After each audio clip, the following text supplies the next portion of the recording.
ਬਾਅਦ ਤਿਆਰ ਹੋ ਕੇ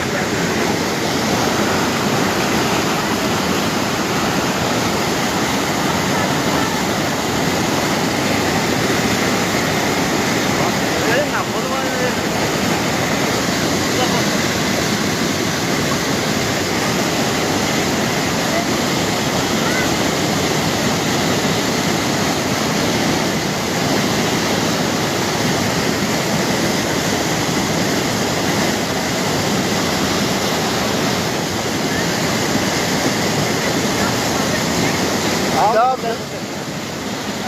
जब बाप खाओ आई